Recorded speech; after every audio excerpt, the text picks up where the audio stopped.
Welcome back to the Progressive Minds show. This is Senna, aka Alinko. We are glad to be coming your way. Today is May 14th, 2024, and we have already made it into the second half of May. So you know what that means. Summer is around the corner. For those of you who are in the diaspora watching us, we are live on Facebook and YouTube. So once you come on, please make sure you're sharing. First of all, like the pages. You can turn on the subscriptions or the notification bell. So each time we come on, you can be part of the community building agenda. This evening, we are going to be talking about isolation, mental health, connecting it to how we are dealing with everything that is going on in our world today and how to manage and identify some of the signals when it comes to mental health. It is Mental Health Awareness Month. And of course, you know that yours truly, the Progressive Mind Show, will be doing something in that space. So this evening, we want to encourage you all to be part of the conversation. I'll go straight to our guests who are going to help make this one a very educative and interesting as well. To my first on the list is, we'll do the ladies first, and then we'll go to the gentlemen. She is the beautiful LEILA-AYESHA G. MEDINA. She is a founder and owner of MEDINA Support. It's a spiritual counseling and resource for women. Aside from being trained as a certified spiritual counselor, she's also a relationship coach, trauma recovery practitioner. She uses her life lessons of overcoming darkness through spiritual journeying and nourishing of the mind, body, and spirit. She is great to be in this position to be able to tell her story through her work. LEILA-AYESHA, thank you so much for joining us this evening. Thank you so much for having me. Such a pleasure to be here. Awesome. Next to her is my own brother and pastor, but for the purposes of this conversation, he is practitioner AKWETEY AKRONG. Practitioner AKWETEY AKRONG.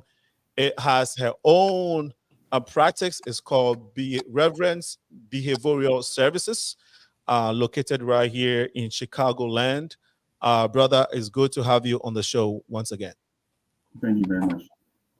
Thank you. And next to him is our own brother, Dr. King.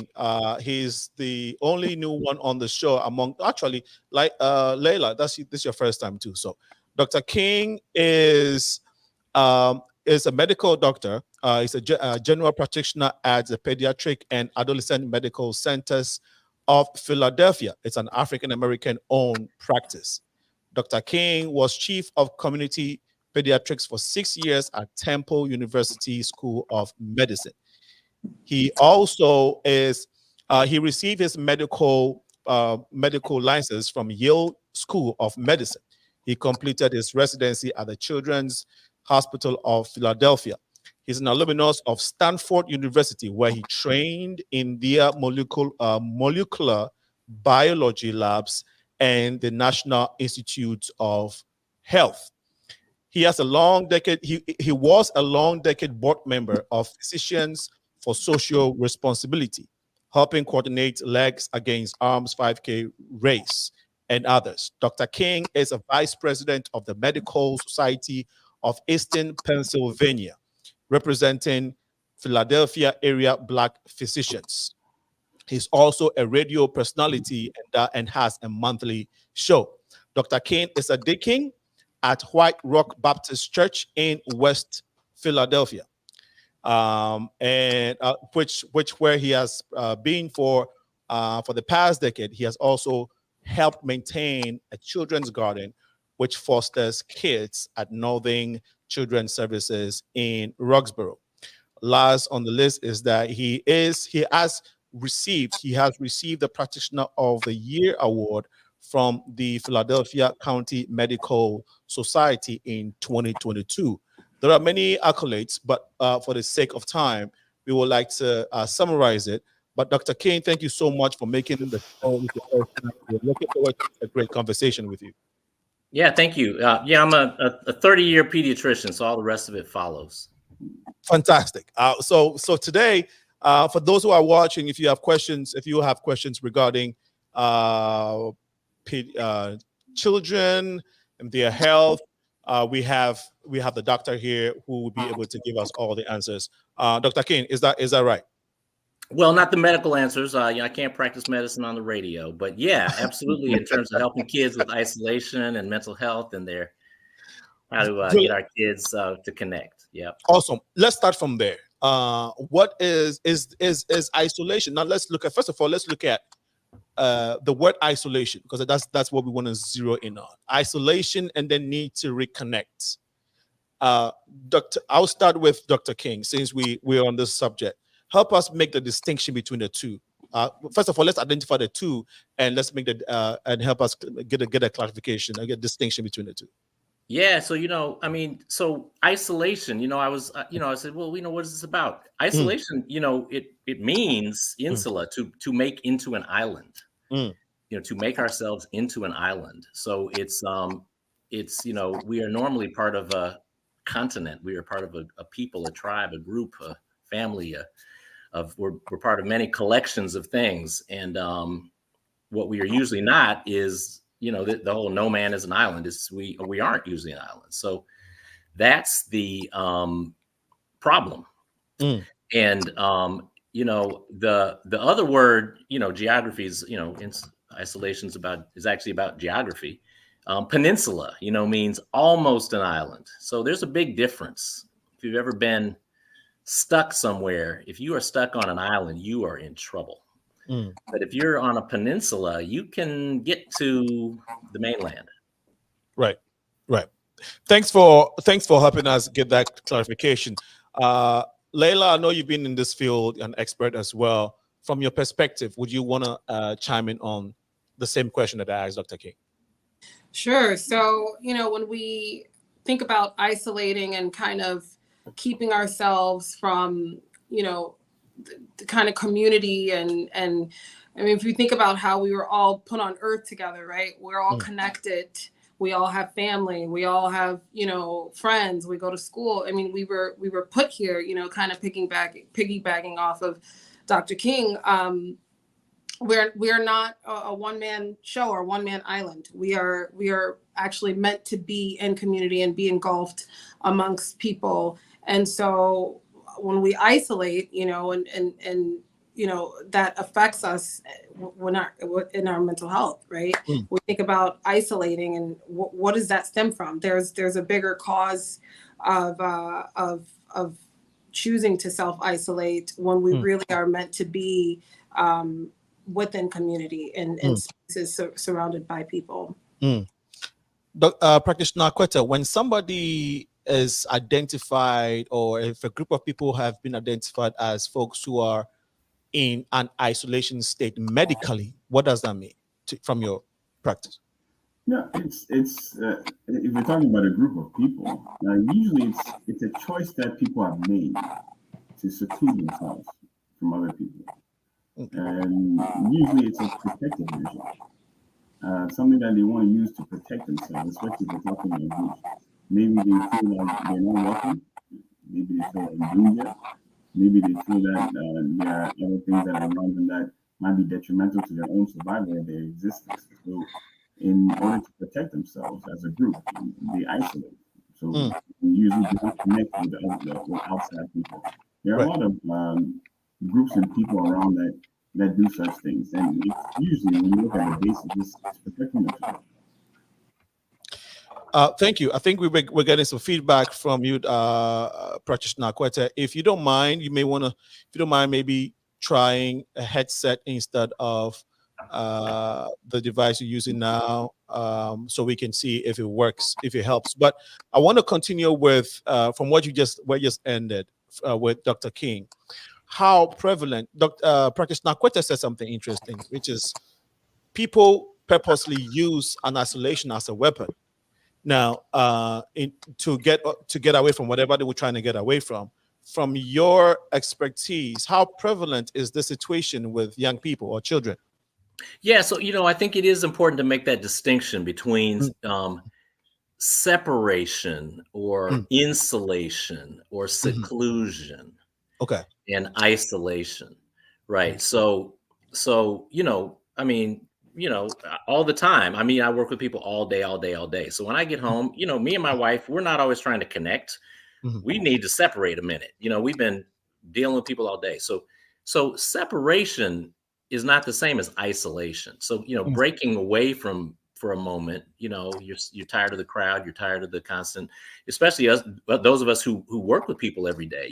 We're dealing with people in their suffering and their trauma. So we need a minute to break away. So, and then in life, it is important to get away, to break away, to separate, so there are many, Christ separated for 40 days, before he went to his ministry. So it's that part is not what we're talking about, because separation is something you have active control of. Isolation is this idea of you've been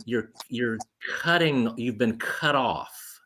You can cut yourself off, or you can be cut off, so I think so I think everybody else can chime in about this, because right now, 2024, we're all pretending like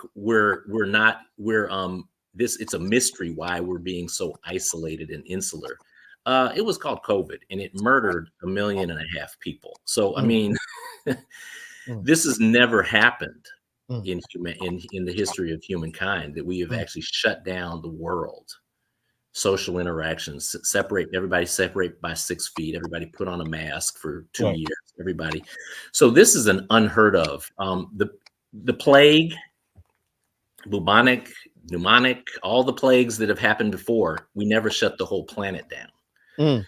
So this is something we have to actually face, that we didn't isolate ourselves. We were forced to isolate in order to what we thought survive. So yeah, so our congregation, we just took our masks off 2 weeks ago, week after Easter. That's 4 years straight. We had those stupid masks. Didn't know what none of our congregation's faces looked like for 4 years. The pandemic been over for 2 years, and we still had our masks up. So, and last week, Pastor said, everybody get back in the pews. That's it. No more. Facebook and YouTube, that is not for you anymore. We're gonna keep broadcasting, but you need to get over here. So he didn't quite say it like that. He's a gentleman, right? But he meant it, which is that. Yeah, we have to think about what this is. And the thing is, remember, we were adults. Kids, I couldn't have imagined. I was a pretty isolated kid, I mean, not because I was a kind of corny kid, I was kind of a nerd, and there was, wasn't brown enough to be black, wasn't white enough to be white, so whatever. So I would hate to have had somebody tell me, hey, guess what, Billy? You're going to stay in the house for 2 years. You're not going to see anybody. What do you mean? I'm 10. That's outrageous. Right. So this is something we have to really face, that this was something that is unprecedented, and we don't know what we did to everybody. Right. I think it'll be interesting to learn what the numbers are looking like, what the data is looking like pre-COVID and post-COVID when it comes to the number of people who are dealing with isolation. And I think before we even get there, it'd be good to have the understanding if isolation is a medical condition, is it a mental health issue, or is just the definition that you gave, Dr. Bill. Somebody just deciding to isolate themselves. Yes, it's simple. It's simple enough. But can it be a medical condition? Yeah. So 2 ways to think about that. Yeah. So obviously somebody who generally has some social connection, and when they isolate, that is a big blinking red light almost always. So we're worried about anxiety, depression, even psychotic disorders, schizophrenia and things. So isolation and withdrawal is Uh-huh. isolation and withdrawal from human connection is as alarming as change of mental status or chest pain or loss of breath. So yeah, if somebody who was like, they were previously, they were hanging out last week and now they have withdrawn. Right? Don't you guys agree that as a mental health provider? Absolutely. Yes. Yeah. Go ahead, Leila. Yeah, and I mean, I totally agree. And just thinking about kind of how he was speaking about the difference, right, between isolation and separation. This is different from somebody who is just an introverted person by nature, right? They're introverted. They kind of like their space. We all know an introverted person. My mother's an introverted person. So when you think about an introverted person, they can be social, but they also need to reset. They need time alone to kind of reset, or they kind of have to even mentally prepare themselves for facing a crowd or a party or an event that's going to be, a crowd of people. So that's something different from isolating yourself, somebody who is normally active in sports and normally, they go out and they often are with their friends and they show up for family gatherings. And then all of a sudden they are choosing to self-isolate and no longer participate in functions that you normally would see them actively participating in. That would be a cause for concern. Thank you, Dr. Akwete. Practitioner Akwete, sorry. Have you ever had to diagnose someone that is suffering from isolation as a medical condition or medical issue? So isolation necessarily is not a diagnosis. Okay. It's more of a symptom.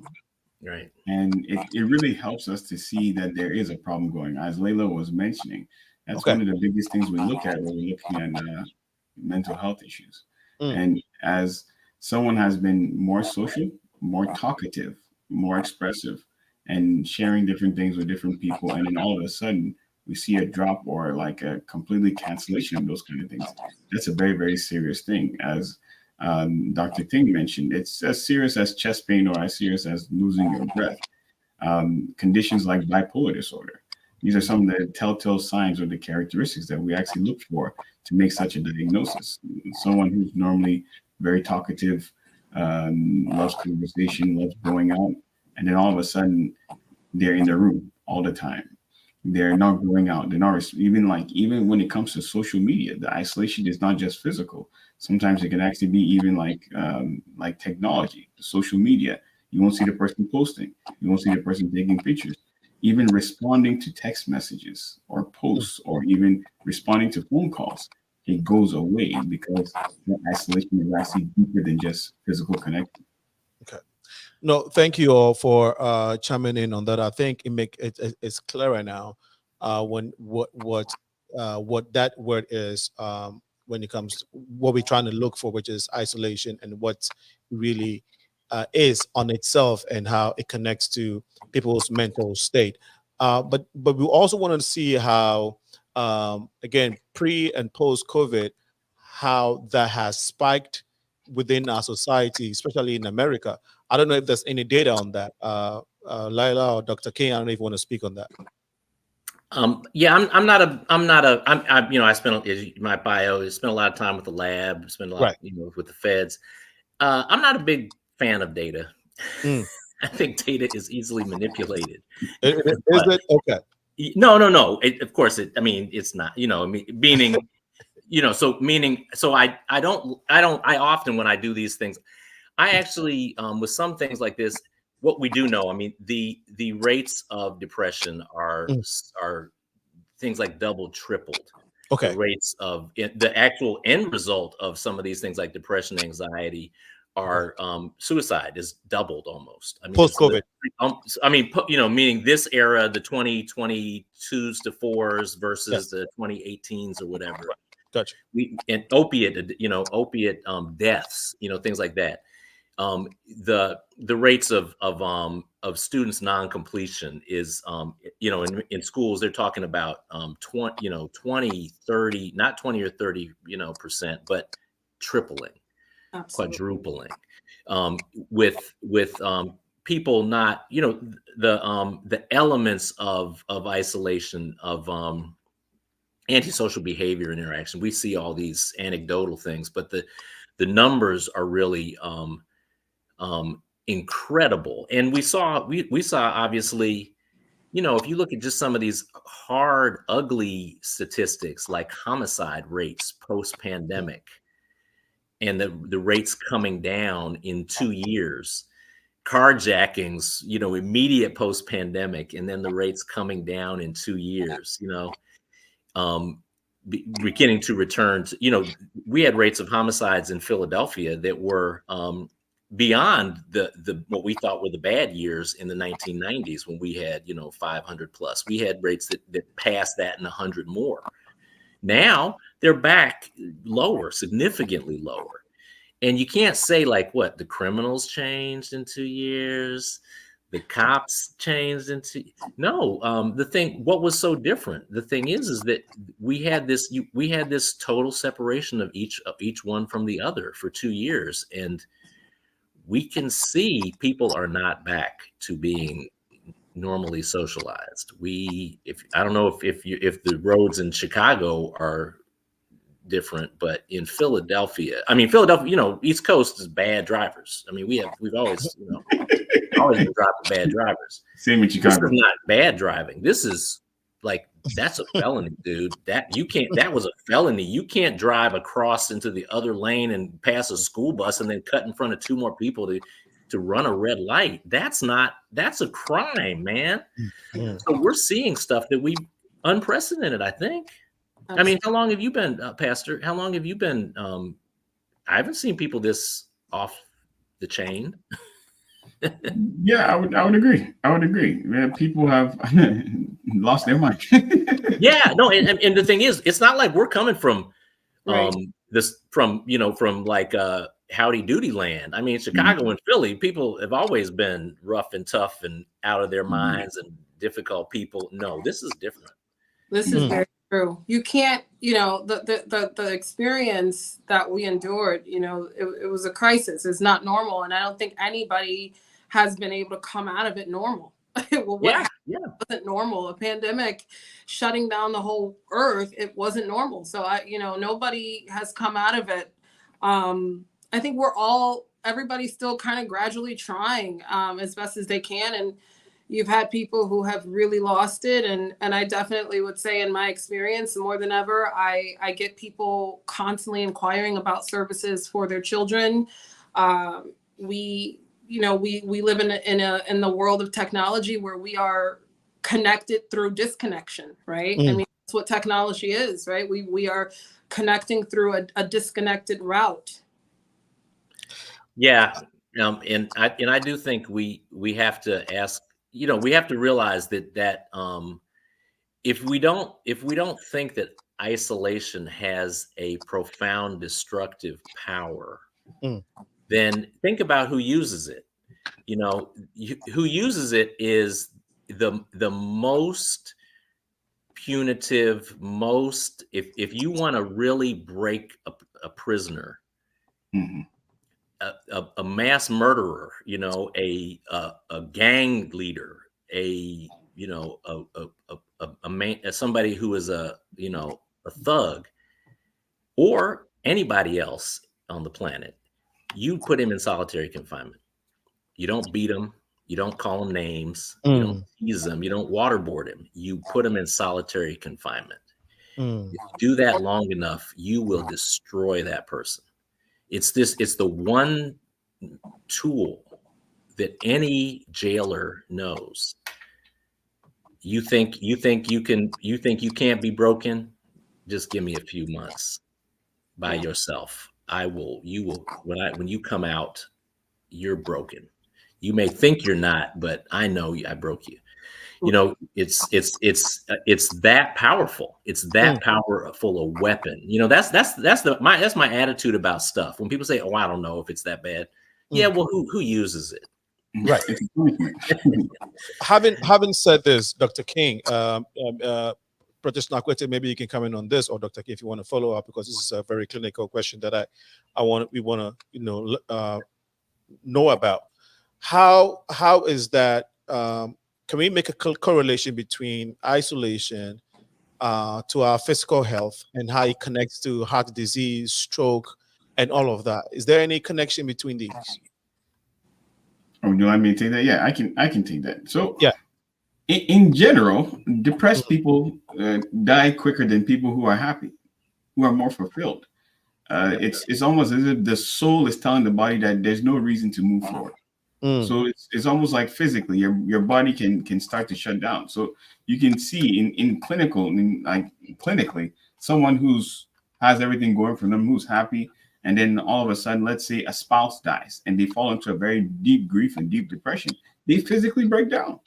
Because one of the things that people stop doing is the things that continue to give them life. They stop eating, they stop sleeping well, they stop going around other people, like just the vigor and the strive for life that the body naturally has. We lose that when we become depressed. And usually, as I said, a symptom of depression and other mental illnesses is isolation.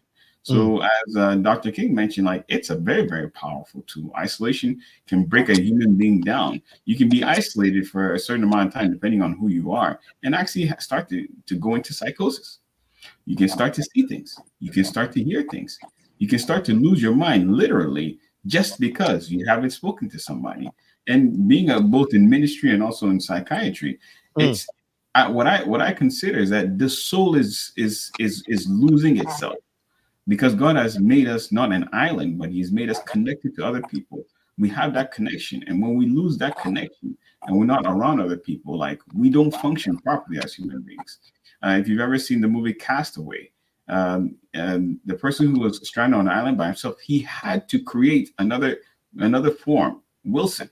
He made a volleyball his friend so that he can actually talk to his friend. So he's tricking himself that there's another person there. And I believe that it was essential for him to do that so he at least can maintain some kind of sanity. Because if he didn't have anything to talk to, relate to, or even like converse with, he would further like just lose his mind and probably die a lot quicker than he did. So he created another person, whether imaginary or real, so that he could actually not be isolated. Right. Brilliant response. Thank you all so much for these responses. It's 6:28 p.m. You're watching the Progressive Mind Show, and we are talking about isolation and the need to reconnect. In a little bit, we'll open the phone line so you can ask questions or be part of the conversation. I'm here this evening with Dr. King, who is a pediatrician, medical doctor. We have LEILA-AYESHA, who's a spiritual and marriage counselor. We also have practitioner AKWETEY AKRONG, who has his own psychiatric practice or company, which is Reverence Behavioral Services. In a bit, we would like him to tell us about what he does, some of the services they provide. Again, the number is 815-277-5047. In a little bit, you can call and ask your questions. Let's go back to our guest to continue the conversation. Pastor, sorry, I'm used to calling you. You can call me Pastor. This one, it's all right. Practitioner AKWETEY, how are you? I mean, you, of course, you are able to, but what are some of the indicators that helps you identify who is, somebody who is going through a severe isolation case, and of course, as ways that you are able to help them in that scenario? Yeah. So one of the main things in any kind of diagnosing or evaluation, you want to see a departure from what is normal. So, I mean, let's say someone is not going out. What were they doing? Let's say 2-3 weeks before that. What are their routines like? What are their habits like? So that's usually where we start to see if there's any change somewhere. So as I said, isolation in itself is not a diagnosis, but it's a symptom, an indication that something else is going on. So how do you know somebody is isolated? Well, from my perspective, I mean, it's a question. So because I can't see the person's daily life. So when I'm evaluating individuals, let's say someone came to me and they're complaining of depressive symptoms, I start to follow up and ask those kinds of questions. Okay. As I made a reference to bipolar disorder before, that is something that's a very, very stark difference. In most people, even people who are introverted, you see a sharp decline in their social activity and their connection to other people. Thank you. Laila, in your case, one of the things you do is work on women's confidence, right? What are some of your experiences having worked with a lot of women, especially during this post-COVID-19 era? What are you seeing? What are you hearing from these women, and how are you helping them? Absolutely. So, oftentimes, honestly, a lot of the women that come to me are women who are restarting life independently. I think that, during, in the midst of COVID, when we were all on lockdown, we spent a lot of time with our spouses. We spent a lot of time with our children and family. And it wasn't necessarily by choice, right? We were forced to face the reality of living with our partner, and there are people who realize that they don't really like their spouse, they don't like their partner. And I work with women who are, they're single mothers, they are divorced women, they are rebuilding life independently, and this is a new chapter in their life. And along the way, in a relationship that isn't serving you, or is unhealthy, or is toxic, you lose yourself. You can really lose yourself along the way. And women, and particularly, we have this tendency of really putting everyone before us, the children, the husband, sacrificing our goals, our dreams. And so you really kind of lose your identity of self. And so women come to me kind of looking to restore or discover that confidence, that inner self-esteem. And so I work with women and kind of gaining that or rediscovering that. Hey, Miss Leila, I don't know if you've noticed, but I found at least with I work with a lot of mothers, of course, so women have been better with coping with isolation by action than men, so because I think with men, often we don't hear any complaints from them. They don't want it. They're like, I don't talk to nobody. I don't want to talk to nobody. But they're doing terrible. Yeah. So, but women are like, I don't like being lonely. That's why when me and my girlfriends got together, we talked about how we don't like being lonely. It's like, that's not isolation. You guys just got together. Well, we think about women, right? Women are, naturally emotional creatures, right? We are social. We are social. We feed off of connecting with our girlfriends, having that relatability is extremely important. Being involved, being actively involved, and being able to give advice to our sisters, receive that advice. I do work with couples too, so obviously I'll sit with a couple, and the husband will start expressing things, and the wife will say, well, this is the first time I'm hearing these things. You never said this before, So we do see a pattern, right? Where men kind of tend to kind of have those pent up emotions and feelings. And a lot of that also stems from childhood. They didn't see healthy role models in their life really express themselves or be emotional. So they really didn't have the tools, or they weren't equipped to be able to express themselves as well in their relationship. Thanks for, go ahead, Practitioner. Yeah, I wanted to add something to that. So thank you, Dr. King, for standing up for the guy, so the brother. Yeah, so in my practice, I actually recently hired another practitioner, and she was training with me, and she mentions, like, what? It seems like you give almost preferential treatment to the men. And I said, whether like overtly or covertly or like subconsciously, it is something I like to do, because like our guys find it difficult to ask for help. I come from a Ghanaian culture in West Africa. We are very stoic people, especially for men. We have a saying that men don't cry. So it's not specifically that men don't shed tears. It's just that men don't share emotions. So for us to see that there's a problem, it's complaining, and we're not asked, or we're not allowed to complain. on the level that women are allowed to complain. So sometimes we just internalize things and then we keep it moving.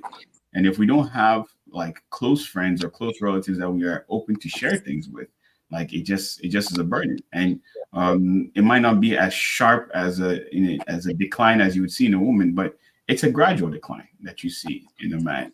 And he actually chooses on several occasions to hide these things so it doesn't affect the rest of the family.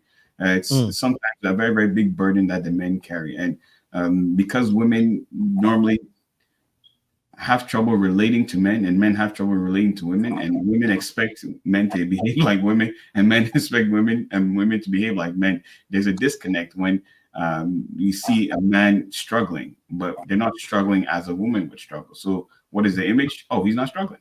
No, he's struggling. He's struggling severely. So I deal with a lot of men, and I try and give them time to express themselves because they generally don't have the space to do so. So go ahead. Yeah, and working with kids, you know, boys, you know, have fewer tools. You know, they just have fewer tools in the toolbox. Yeah. This idea, you know, I mean, this idea that, you know, men and women are the same, we're all the same. Well, sure, we should have the same opportunities, but we're not the same. We're not the same. And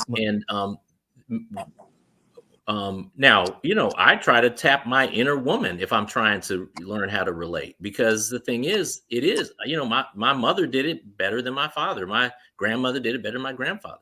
So that is a tool that, you know, when you add forced isolation, the men had less skill, tools, equipment, practice to connect and reconnect and prevent isolation than the women have. You know, they see that in nursing homes, you know, that the men they can go downhill quick because they start getting cranky and they separate, and all of a sudden it's not separation, it's isolation. They don't know how to get back connected. Right. Once they disconnect, when women disconnect, they tend to reconnect. When men disconnect, we tend to get lost. No, that's a very important point. And now that we've brought the cultural nuances or the cultural sentiments when it comes to mental health and all of that, Dr. King, and Lila, I also want you to chime in from where Practitioner AKWETEY started from, which is in our culture, in the African culture, specifically Ghanaian, which is very prevalent in the African culture.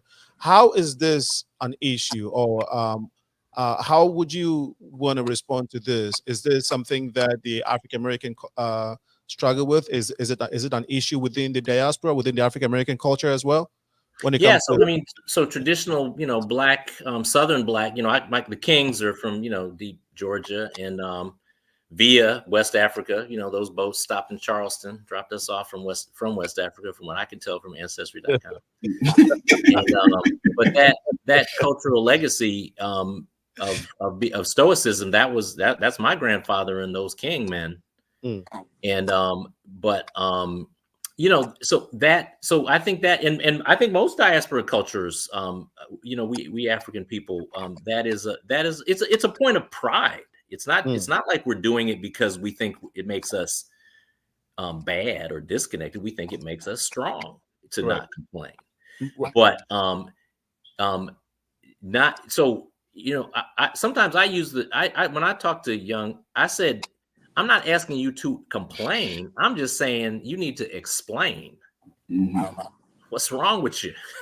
I'm not saying you got to complain about it. I'm just saying you have to explain about it. You have to communicate. And again, how prevalent is this? We want to know if this is a real issue within the African American community. Lila, you want to respond to that?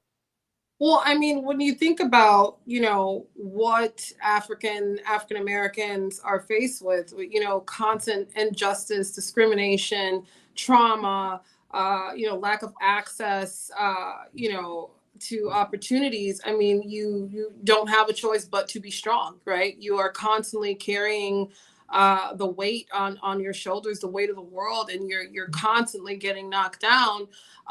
You know, you develop a strength, kind of whether you like it or not. There's a strength there, and we, I think, oftentimes correlate, you know, being strong with, you know, not crying for help. you know, not asking for help, and going into isolation, and even, you know, and we talk about the symptoms, right? Isolation being one of the symptoms, but you know, there are definitely those who, you know, they can just be going through the motions of their day to day, and they may even appear to have it all. They may appear to have friends, to have, you know, a great active social life, and you know, they seem to have everything going for them, and you know, deep down inside they're battling depression, and which is causing them to want to self-isolate, or they're battling anxiety. They have these demons that they're fighting every day. And you know, I think when it comes to obviously African people, or, you know, in this country, you just kind of don't have a choice but to try to bear it, and get through your day to day, even with all the injustices and the unfairness that you're constantly faced with. You know what but Pastor, I want you to weigh in on this, because you know what I see is, you know, the opposite of isolation is not connection. Because, you know, as the word we need to reconnect, because connection implies as individuals. Okay. You know, like I'm you know, like the phone line is cut off and now I have to reconnect the phone line, but that's still one line to one person, one thing. The opposite of isolation is congregation. The opposite of isolation is communion.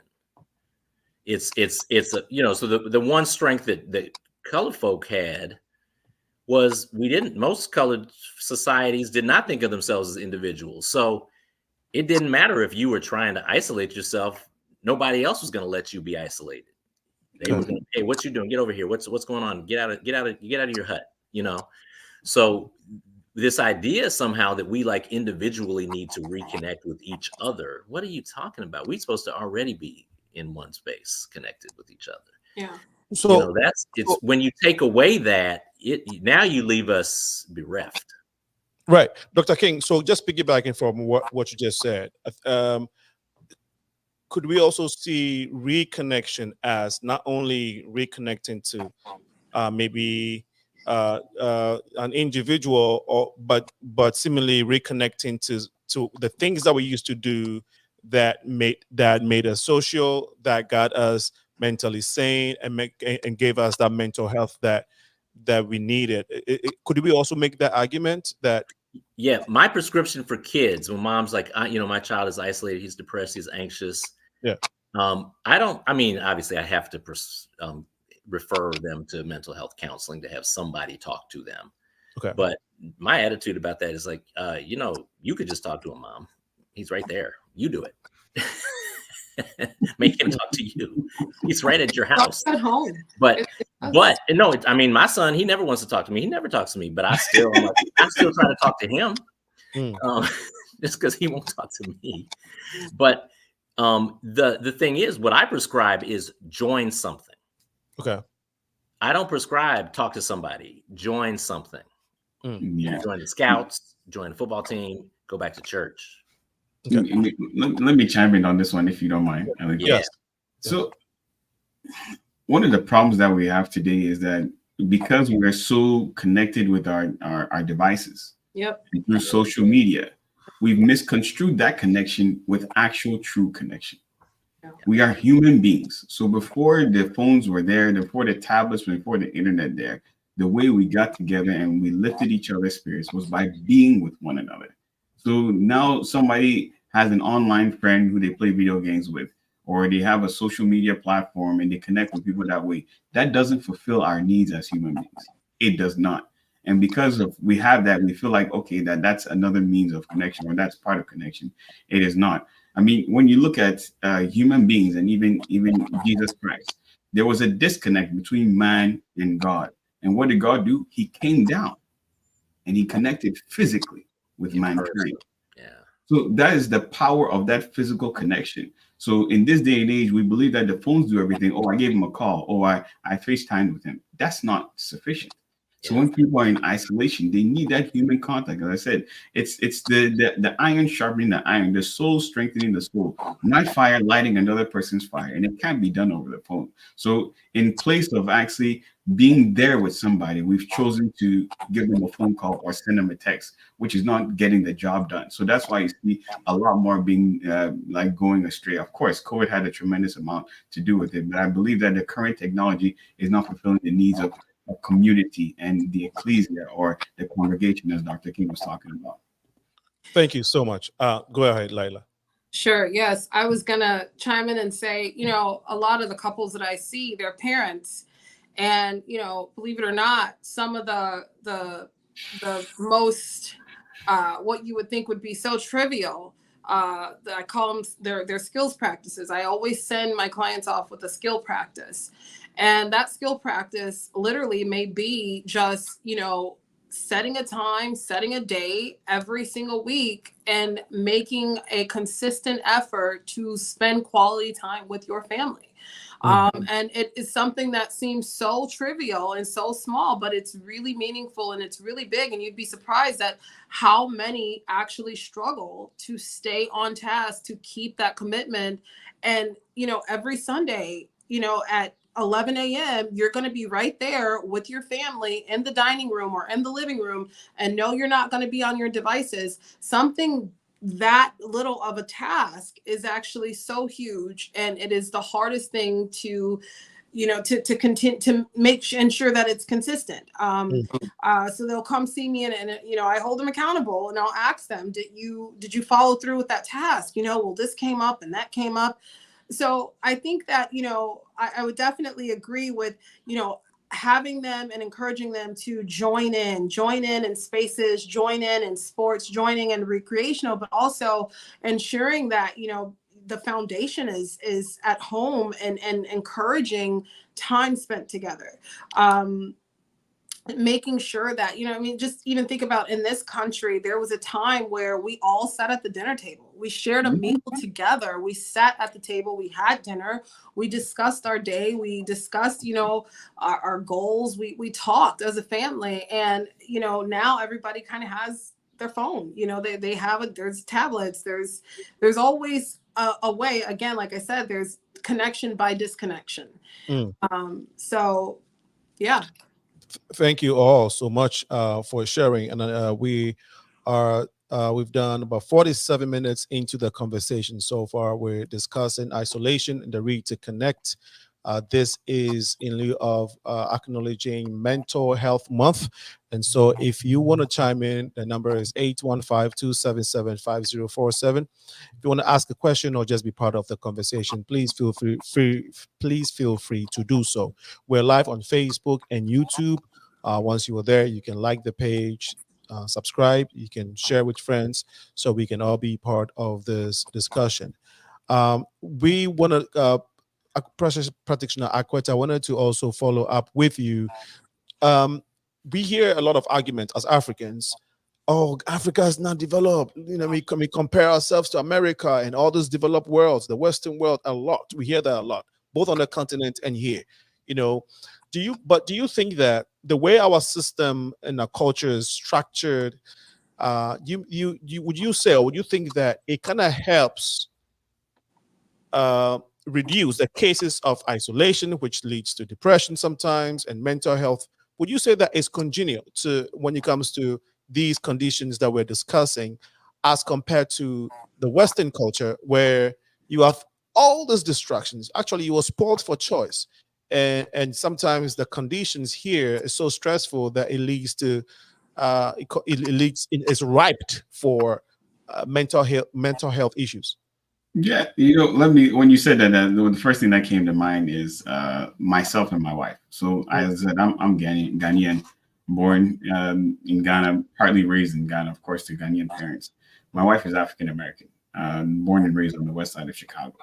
So we have different cultures. So one thing that I noted that was a problem for her sometimes was the social aspect of our culture, the family aspect, being around each other so much, coming over sometimes unannounced, expecting that, okay, if something goes wrong, then they have the invitation to go in. For example, in our culture, if let's say a parent or a family member dies, it's almost an open invitation to your friends and your family to come over to your house and grieve with you. Yeah. Now, in American or Western culture, you don't just do that. You call and say, "Oh, is it okay if I come over?" In Africa, we just come. Yeah. Because it's an open invitation. Because if you're grieving, we want to actually be there with you, not just send a text, not just give you a call. And one of my friends says, "T's and P's, the thoughts and prayers." Well, we want to be there and actually hold your hand. We want to help you to make you laugh. So that's our culture. Our culture is okay. You have a problem. We all have a problem. So we're all going to solve it, and not just like on a different case, like on the outside. We're going to actually go inside and hold hands and share together, sing together, pray together, and that's how our culture is. Now, as I said, my wife is not used to all those things, so that's something that over the last 12 years she's had to get used to, little by little, to understand that this is how we approach problems and this is how we keep each other together and how we strengthen each other by being there, not just talking, but by actually being there. So with our culture, how we do things, it is a very, very community focused mindset that we have. If one thing is happening, then all of us need to be involved in that one thing. If you go to a funeral in Ghana, sometimes it's annoying, but they ask for donations because they feel it's everyone's responsibility, if you knew the person, to help out to actually pay for the expenses. But this is just our mentality. This is our culture. Recently, there've been a couple of engagements in our church. Now we have an engagement for African American. We have an engagement for Africans. When I engaged my wife, I went and spoke to her dad, and then I planned an occasion where I could actually get on a knee and then present her with a ring. In our culture, we don't do that. It's not a secret. Everybody knows. So if I wanted to go and engage a woman, I go to her father, "Hey, this is what's going on." Then the families get together, and the families come together and then actually talk as a family. So they have to bring the family representative. So I'm just trying to bring the contrast of how we handle things as Africans. And it's always family, it's always community, it's always like a joint effort instead of on an individual basis or in a I guess, quote unquote, isolated manner. Right. And you're saying this. I watched Okay, our family. Oh, go ahead.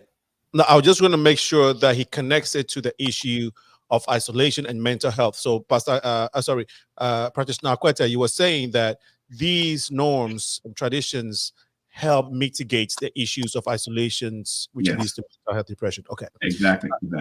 Okay, I'm sorry, Dr. King. Yeah, in my own family, I've watched, my traditional African American family, with our, everybody coming together to Momo's house and everybody, assembling and everything. I've watched my wife, who is, has a very big, is the youngest of 9 and has a big extended family, and every single birthday, every single communion, it's always everybody get together. And I mean, how many chickens do you have to kill? I mean, it doesn't. How many people could possibly come over? And then you're like, oh, that was a lot of people. You did have to kill a flock of chickens. I get it. But the thing is, as I've watched over just in my own, 58 years, in my own 30 or 40 years from my childhood to my adulthood, I've watched us Americanize, where we were African Americans, we're Americans now, meaning we kind of text each other and got to coordinate schedules. And there's a lot of, I don't think I can make it. And maybe we can do it on Zoom. It's like, oh boy, the family's breaking. And that definitely promotes individualism more so than a family structure. That's just, we're kind of moving away from that family dynamic, that community. It's becoming more of this individualism type of approach, and that definitely probably has a lot to do with being more susceptible to becoming more self-isolated. But I gotta ask everybody to ask yourselves, so why? How come? What's the benefit in us all becoming isolated? Well, you got to ask Google and Netflix and YouTube and Verizon and TikTok and Meta. It's what's it worth? It's worth $10 trillion. The valuation of, my dad worked for Chevron. Chevron ain't the biggest company. It's companies that sell social media. Mm, It's not oil. It's not fentanyl. It's technology, and social isolation makes money. mm, mm. Okay, so having identified one of the biggest issues here, which you just mentioned, Dr. King, I think this is a perfect segue into the need for reconnection and how we do that. And you all have mentioned ways of how we reconnect. But before we do the reconnection, you all lead organizations. You've worked, some of you own your own companies. And so let's start with Laila. Tell us about Medina Supports, what you do, the services you provide, and how you've been helping folks who are dealing with mental health issues and so forth. Sure. So Medina supports Spiritual Counseling and Resources for Women LLC. It is my organization that stands for family. We stand for women. We stand for couples. We really start, oftentimes with couples.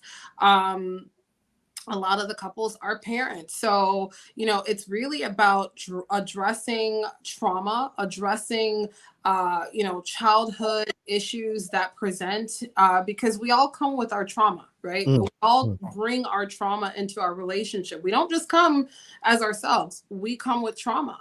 And so in unraveling that trauma, and working with couples, and kind of pouring, healthy communication and healthy, problem solving tactics and strategies that will then help parents be able to pour healthy communication and healthy, relationship into the family. That demonstrates now to their children how to be able to lead their lives when they get into their relationships and be able to, end a lot of generational toxicity, right? Generational cycles that have affected the family. And so that's, when it comes to couples counseling, I'm not just seeing, the couples, but I'm keeping in mind that, they're parents, they have children. So I am focused on helping these parents really break these generational toxic cycles. No, that's a great job. And I'd like to know how you have been able to, because you talked in your bio, you talked a little bit about how you were able to overcome the dark moments that you went through Yes. in what you're doing now. So would you want to share a little bit about that? Sure. and how your spirituality helps you navigate your work? Sure. So as a spiritual counselor, right? I mean, before I even got into this realm of work and this kind of healing practice, I myself, like anyone else, right? I'm a mother, I'm a woman. And I had kind of hit a place in my life where I was just in a really dark place. And I was with I guess you could say high school sweetheart. I was with him for a very long time. We married, we had children. And, I found myself going through a separation, kind of rebuilding my life, back in school, working 2 jobs, moved back home with my parents at one point, raising these kids. And, I was just looking for help, in all honesty. I was just looking for help. I was looking to find a way where I could be heard. I can find healthy ways of coping. I was experiencing a lot of like panic and anxiety. So I went through several different, traditional therapists. And I just would find that, for one, oftentimes I felt like I would be sitting with somebody who was on a hierarchy, who either they were kind of like know-it-alls, or I would feel like I was being just interviewed. There wasn't warmth. I didn't feel warmth. I didn't feel inviting. And also I didn't feel that my therapist could relate. Now, this is my personal experience. And so I would never knock anybody who decides to go see a therapist. And if you find a therapist that works for you, then great. But in my experience, I wasn't finding that. So I embarked on spiritual counseling, and I joined support groups and spiritual counseling. I come to find that, you know, I was meeting with somebody who had their own story and their own journey, which prompted me to look into becoming a spiritual counselor myself, because I have my own story, I have my own journey. And when I sit with my clients, I'm not just coming from a place of, hey, I know everything and you know nothing, and I'm up here and you're down there. I'm sharing my story. I'm using myself as a testimony. I was able to overcome, and I'm healing. And, you know, healing it can be a forever journey. And so sharing that and making clients feel comfortable, you know, that's the kind of the difference from spiritual counseling versus traditional therapy. And, you know, when I see clients, I'm assessing, what are you eating? What, you know, how much sleep are you getting? How much water are you drinking? What is your relationship like? I see the whole client, mind, body, spirit. And when I say that, I truly mean it, because I'm looking to also connect with them on a more meaningful level, and really care about them as a whole person, the whole person that they are. Thank you so much for sharing. It's 7 p.m., a minute past 7 p.m. Central. We will take a quick break. When we come back, we will continue with the conversation today. Stay with us. This is the Progressive Mind Show. We shall be right back after this short break.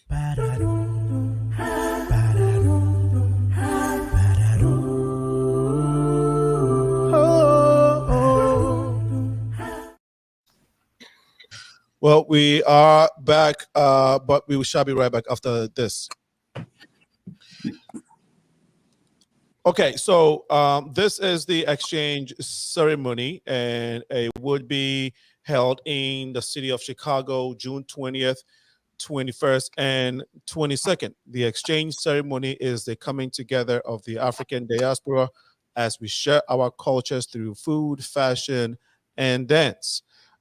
We understand that having been separated for over 400 years, the culture lost its value.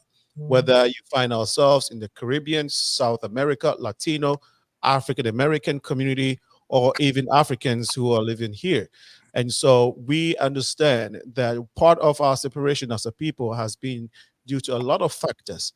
But we also understand that if we are intentional about connecting and sharing these cultures, it helps us to remind us of our shared heritage. And so June 20th, 21st, and 22nd is a 3-day celebration of us all as we merge our business and learn about our history, how colonialism and slavery has affected all of us. And then on the last day, which is the Saturday, the 22nd, we culminated with the Taste of the Diaspora, the fashion show and cultural dance that represents the African diaspora communities. And then we restore the royalty of our brothers and sisters in the African American community, understanding that African Americans too were royals, but they lost theirs due to transatlantic slavery. And so join us in the city of Chicago as we culminate as a global Black family to celebrate our shared cultures. Tickets are available, of course, on Eventbrite, Event Noir, and Ticket Falcon. It's $40 for general admission, $75 for VIP. Togbe Nyaho, His Royal Majesty Togbe Nyaho Tamaklo from Ghana will be coming again to restore this royalty. So you'll be seeing live coronation of kings and queens here in the diaspora. Some of our past honorees of the diaspora, Reverend Jesse Jackson, Congressman Daniel Davis. We've also crowned queens, Dr. Carol Adams, Mrs. Valerie Daniels Carter, and other prominent folks. Of course, Pastor Corey Brooks of Chicago has been crowned. We've also honored a few others and restored their royalty to them. This is our journey in connecting the diaspora and also linking continental Africa with the diaspora. So join us in Chicago, June 20th, which is the business meeting, the 21st, the panel discussion, and then the 22nd is the culmination where we're going to have the full celebration. So make a date with us and get your tickets, share with friends. When you go on our social media, the exchange ceremony on Facebook, YouTube, TikTok, Instagram, you have all the information that you need. Our website is theexchangeceremony.com. gmail.com. We look forward to seeing all of you in Chicago. Let's go back to our guest this evening as we continue the conversation of isolation and the need to reconnect. Pastor AKWETEY, who is also practitioner AKWETEY. We would like to know what you do, what Reverence Behavioral Services does. No, I mean it's simple. So it's a psychiatric practice. So essentially, what we do is evaluate, diagnose, and treat. I do not generally do counseling. It's a little bit one-off, but I do a little bit of counseling. But we refer those out to some of our partners in the Chicagoland area. So if individuals find that they have issues that they really can't explain or that they really can't overcome, and they find that they have mental health issues, you can book an appointment, get evaluated by myself or the other practitioners, and then see and dig into this and see exactly what you need. Now, my primary thing is prescribing medication, but that's not always the answer. Sometimes the answer is held in different lifestyle changes that can go. So I'm not somebody who's going to push medications on people. Sometimes if there's no need for medication, there's no need for medication. Mental health can be attacked in different ways, and it's not always pharmacologically. So I always want to give patients the option to really look into other means, whether it might be some supplements, whether it might be sunlight therapy, whether it might be going to church, joining groups, reconnecting with family members, or even sleep better. Leila mentioned sleep and other things like that. Those are some of the things I'm looking to actually get people to a better level of mental health. Practitioner AKWETEY, what made you go into psychiatric practice? So I mean, I am a pastor, so I already have a heart for the people. So for 10 years, I worked as an RN in the Veterans Affairs. I used to work in the intensive care unit, so I was taking care of patients who generally were knocked out. So people on ventilators and who are on quote unquote life support. And one day, I just wasn't fulfilled in what I was doing. So I started to ask myself, where else can I actually be able to be helpful, to be productive, and then to where I can actually feel like I'm doing more. And I found psychiatry. One of my friends actually suggested it to me. I actually have a twin brother who you know, and I discussed it with him, and he said, and I told him, like, let's divert into psychiatry. So we made a decision to go into psychiatry. I went into inpatient psych, and then after that, I started with a company called LifeStance, and then I started my own company called Reverence Behavioral Health. Now, it also goes in line with what I do as a pastor. So meeting with people, talking to people one-on-one, and helping them to devise strategies and regimens and ways that they can improve their life and their mental health is something I'm actually very, very fulfilled in. Someone suggested I become a life coach, but I'm not sure I have too much time for that at this time. So I'll stay in my lane for now, but I'll look to develop and see how both the pastoral and then the psychiatric nurse practitioner way can help, because being a minister really actually helps me to connect with people on a deeper level. For those of you, the viewers who've had experiences with psychiatrists, it's not always positive. they're very, very cold on many occasions, and are very, very fact of the matter. I like to dig deep and actually ask those kinds of very, very difficult questions that would make somebody really, really think about their situation and how best we can actually help them so they can actually get to a better level. So I believe both levels, so the psychiatry helps in ministry and the ministry helps in psychiatry. So I feel like I'm in a very, very privileged position. You look very calm for this kind of job. You would think that people are like, but I think it actually helps. That calm demeanor helps people to be able to, release whatever you need to know about them, because people are very protective of themselves. And so I'm sure that's why you have this demeanor, because I know you too, as a friend, where when you are not in that space, you're a veteran now, you're a soldier. So yeah. Correction, I wasn't a soldier, I was a Marine. We make a very, very stark contrast between the Marines and soldiers. So what is the difference? What is the difference? It's the difference between the best and the rest. How about that?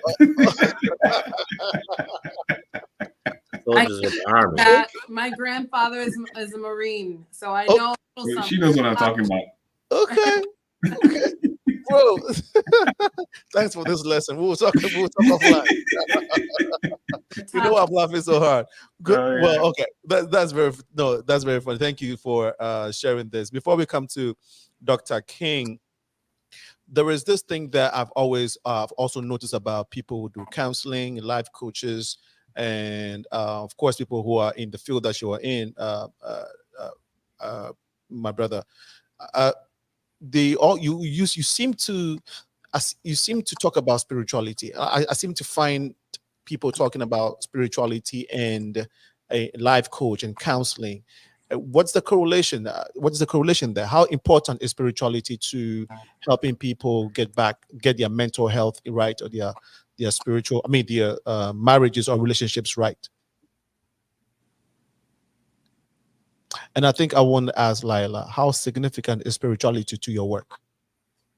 Absolutely. Dr. King, you want to go or me? No. I want to come to Dr. King regarding what he does specifically, okay. but based off what you and Practitioner AKWETEY shared, I want to get that distinct connection between spirituality and your work. Sure. I'm glad you asked that question. So yes, I definitely, there's a few different things that I do. So please bear with me. Even myself, I'm like, I'm trying to talk about each certification here and each kind of realm and how I work. So me as a spiritual counselor, I start with, really connecting with the individual and helping them connect with their creator. So it starts with creator. We all put, we put a lot of faith in humans. And what really lacks a lot of the time is we are not putting our faith in our creator and really understanding that the creator is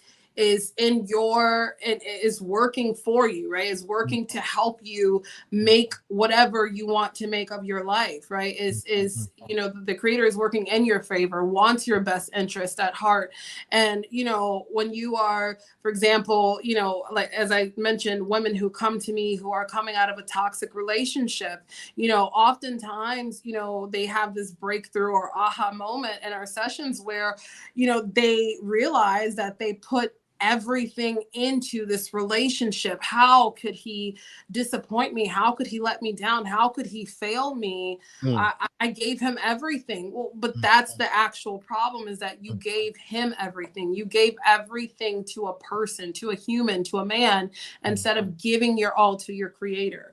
So really breaking through and helping and encouraging them and guiding them on kind of how to tap into their spirituality alongside with pouring into their self-care, because you cannot connect with your creator if you're not taking care of his creation, right? We are his creation. So we have to pour health. We have to pour care into his creation ourselves in order to really have that divine connection with him. Right. Thank you so much for making that quick, that response. Okay. Practitioner AKWETEY. Listen, you can say Practitioner AKWETEY. It doesn't go ahead. I know. I know you're okay with it, but I want to make sure that I got it. Okay. All right. No, but my thing is your spirituality and your work. And I was going to make a funny statement when just joke about how she said, women give, you think you're giving your all to your man, which is the right thing, but actually you should be giving all to God. But hey, as men, we're jealous. We want you to give all your attention to us. So hey, but my brother, please go ahead and respond to that. Yeah, so the spirituality aspect along with what I do. So it's not always, it's actually rare that I'm able to like implement like overtly spiritual aspects of what I do into psychiatry. A lot of my patients who come to me don't really have a religion or are different religions, and they're not looking for my input in that manner. So it's actually unwelcome in certain situations. Gotcha. But on my profile, I do have that I am a minister and I do preach and teach the word of God. So those patients who come to me and recognize or at least highlight that, I'm more free with them to actually give them that kind of counsel, that kind of advice. So, I mean, one thing I've noted, especially being a minister and also looking into the mental health space, is that we have a modality of therapy called cognitive behavioral therapy. So that is really trying to challenge negative, maladaptive thoughts with reason, with rationale, and positive thoughts. And we find that challenging those thoughts, controlling those thoughts, helps to change our behavior and to change our mood. So one thing I tell people, especially when they come and they're looking for their spirituality aspect, is that cognitive behavioral therapy is all over the Bible. It is all over the Bible, where God is assuring us of different things, where God is convincing us of different things and allowing us to actually feed into the value that he has put into us. I mean, I actually have a few things that I write down over there. So some people will come and they say, I'm a worthless person, or I don't have value, I don't have hope. And God, as a creator, will tell us that, or has told us in the Bible, that he created all things in his own image. So it's not that you're an accident, you are an intention. You're Jesus Christ is that are not two sparrows sold for a penny, and yet none of them will fall to the ground apart from your Father's knowledge. Right. Tells us that fear not, therefore you are more value than any sparrows. He said he has counted the number of hairs on your head. So a lot of people come and they're depressed and they don't realize that they have value outside of what they think. They don't realize that they have a purpose outside of what they think. But at least through scripture, we know that, okay, that's not the case, that God has taken so much investment in account of who you are that he knows the numbers of hairs on your head. A lot of people think that the world would be better off with them, but the Bible, through God, through the Bible, tells us that he's known the intentions that he has for us, to prosper us and to give us an expected end. So, like, there are a lot of things that we struggle with, but we don't know that the words of encouragement and the empowerment that we need can sometimes just come inside the Bible. So that's where, especially the spirituality aspect meets the psychiatric or the mental health aspect. Because I said we had that modality, but very rarely do we apply the Bible and the biblical principles in the scripture to actually those modalities. And as it is, it would work, because this is exactly what it does. All right, thank you so much. We have a few comments. We have folks who have joined us online. We want to be able to acknowledge them as we continue in this discussion. We have Aurelia Atienu, who's watching us on Facebook. Kay Mensa is also here. Pearl Agboka, you were here. Thank you for joining us. Pauline Berekon Akoto, who is the wife of Mr. Akoto. Greetings to you, my uncles and elders in the Ghanaian community. Erica Siafo, Erica Siafa is also watching us.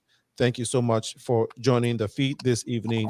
Ernest Sherman is also watching us. And then Oko AKRONG says, very informative, great job, everyone.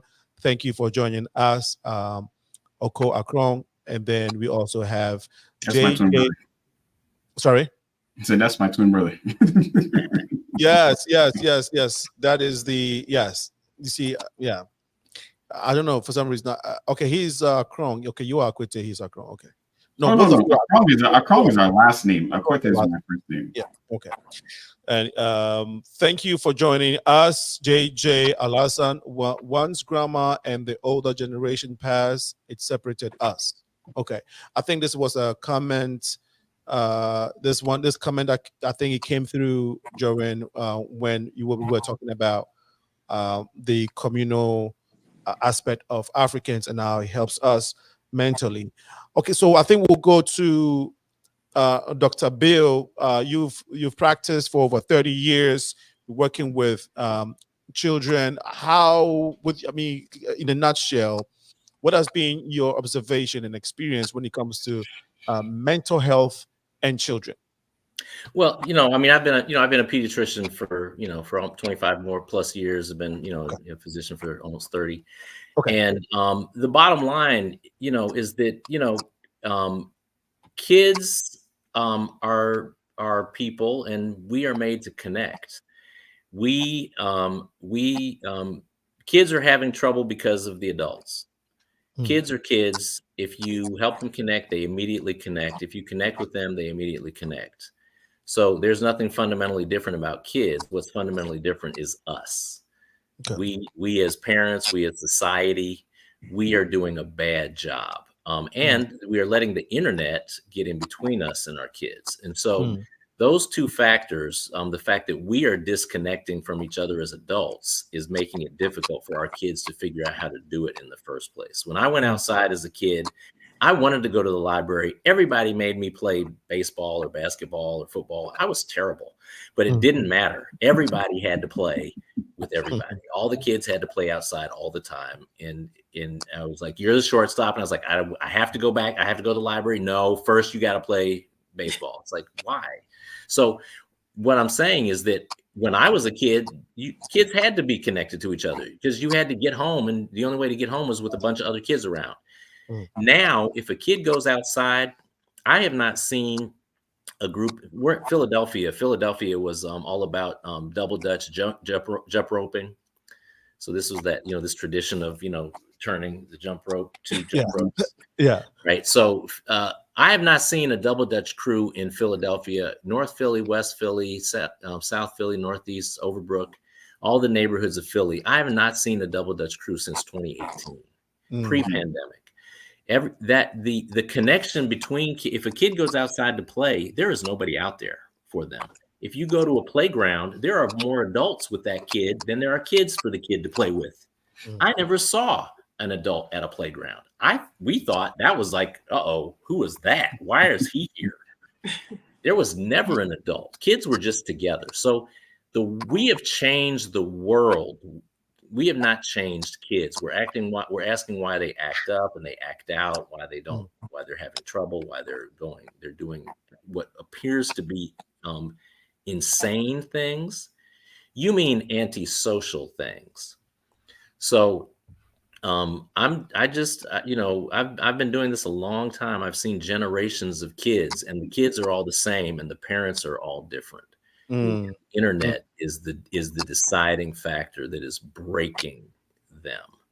So I just come to warn us.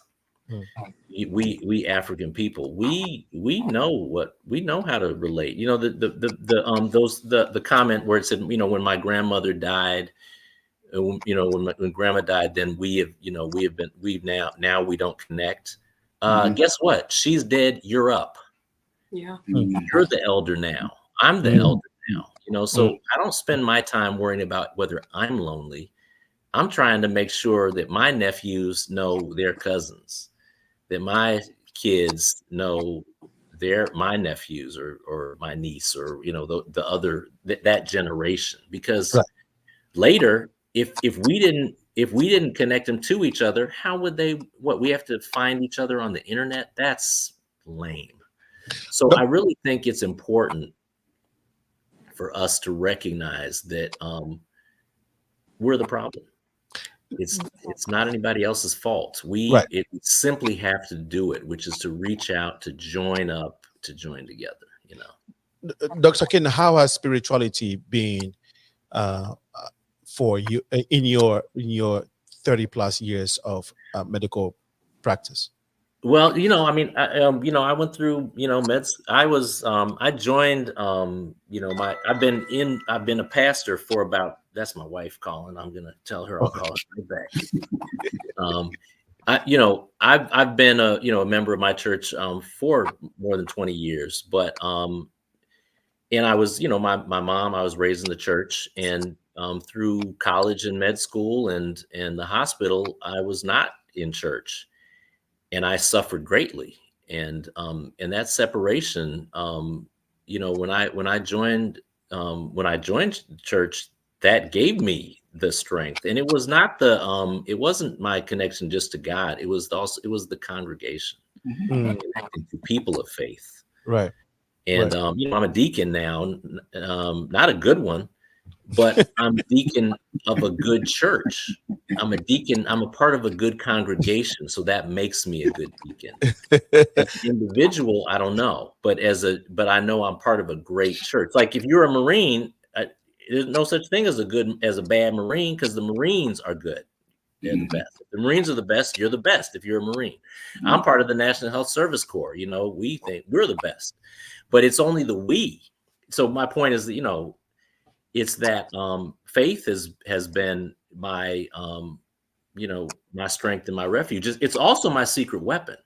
Is that the reason I'm I was the doctor of the year in Philadelphia is a lot of the doctors were disconnected and sad and pitiful. and I was able to step up because people asked me to, like people at church, people, the patients. And so it wasn't about me. It was about saying yes to being asked to Right. serve, you know. Right. So everybody wants to think, they think they're a brand. You ain't a brand. Who knows? The question is, who knows you? You know, if you want to, like, I have degrees and accolades. I don't need that. Just ask patients in Philly what they think of Dr. King. Ask church members what you think of Deacon King. Right. Ask my family what you think of your brother. You know, if you want to know me, ask them. And if people can't say that about themselves, there's your problem. Wow. If you have to speak for yourself, I'm from Ghana, right? Yeah. Your tribe should. If I want to know if you're somebody, yeah, I don't need to talk to you. I should be able to talk to some people in Ghana, and they should be able to vouch for you. Absolutely. Yeah. Right. Hopefully you talk to the ones that I shared bread with them. No, but that's my point though, is that eventually, if you connect enough, that's what that's what carries you forward. Absolutely. It's that people around you. So right. Absolutely. Have any of you at some point in your practice been required to pray for a patient by the patient? It's a request. I mean, it's not a requirement, but yeah, it's a request. Yes, I have prayed for patients before. You've prayed for Dr. AKWETEY. Okay. And then LEILA, have you had to do that? So honestly, I have held hands with my clients and we have prayed together. We do something called supportive language, or positive, which is basically affirmations, positive supportive language. And we ask the Creator to bless us and yeah. No, I just wanted to be sure if because I mean, some people ask and we wonder if that's even a thing in the medical field. Do people even think about it? As Africans, we're very spiritual, so we attach spirituality to everything. You have a headache, your mom is praying over you. You have a little. Can I say? Fever. Yeah. Can I say, so within the way my practice works, when someone is interested in starting services with us, I give them an assessment. So we start with an assessment, and one of the questions that pops up is, what is your belief system, right? So I work with people who are God-fearing people. I am not a counselor coach who just sees any and everybody. It's not I'm not motivated by money. I am motivated by people who want to do inner self work. And so I always start with an assessment, and I believe they should fill me out and make sure I'm a good fit for them. I want to fill them out and make sure that they're a good fit for me and my offering. So we always start with assessment. I always, we see a variety of people who come from different belief backgrounds, right? Christian, Muslim, but there's a recognition that there is the Creator, right? And that's something that we can agree on, because I can't compromise not touching on the Creator, because I am a spiritual person. Gotcha. Thank you so much. We have a few comments that also come in, so I'm going to go ahead and read them. The number to ring in is 815-277-5047. 815-277-5047. A couple weeks ago, we were having technical issues. It's been resolved, so you can ring in now, share your opinion, ask a question, or just commend the guest on the set today. West Hill says, good information. Thank you so much, West Hill, for chiming in. Thank you for this much needed for Erica Siafa. And comment from Oniemo Mumba. She said, thank you for the mechanisms or types of isolation. Do you have a proactive outreach for isolated individuals?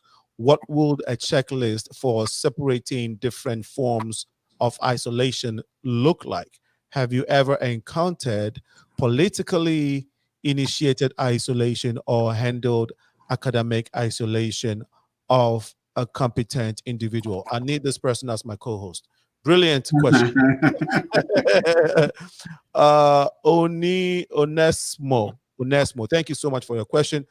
I don't know who want to take this one. Well, yeah, this is just so this is pretty straightforward. I think it's important not to think of isolation as a pathology. Okay. Isolation is it's like it's a physiologic thing, right? It's the same as dehydration. So the answer is water. You know, so if you've said, hey, this person is really like, who do you hang out with? Nobody. Like what? So where have you gone recently? Like who? You know, have you had an activity with people? Have you? So so you can just, once you kind of see that person is not really making either personal connections in terms of their immediate family, they're not making group connections in terms of they're not joining something, they are not part of an in-person social group. They're not connecting to their family members directly or consistently. That is isolation, and we have to look at it the same way we would look at somebody who is dehydrated, who is starving. So social connection is about the same as somebody who is as suffocation. So the lack of it is now, it doesn't happen as quickly, the destructive power of isolation, but it is as bad, as lack of air, lack of water, lack of food, lack of human contact. So it's not enough to sort of say, you need to say, hey, no, look, man, you want to come to church with us? Hey, do you, what team can you join, kid?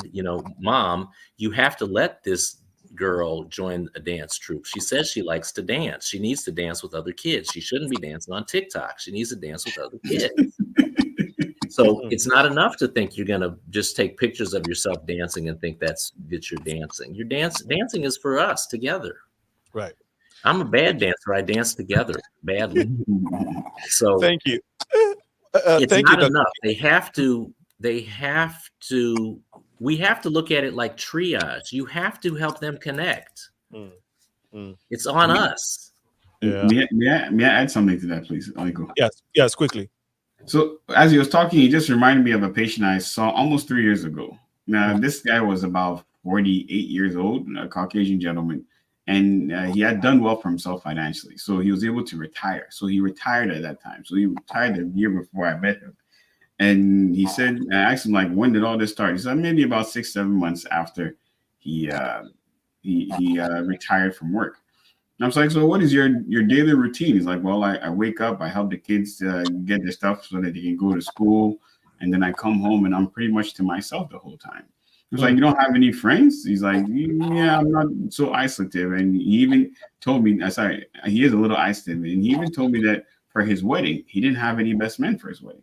Wow. So this is somebody who has been like isolative. He was also an only child. So I guess that being by himself was normal for him.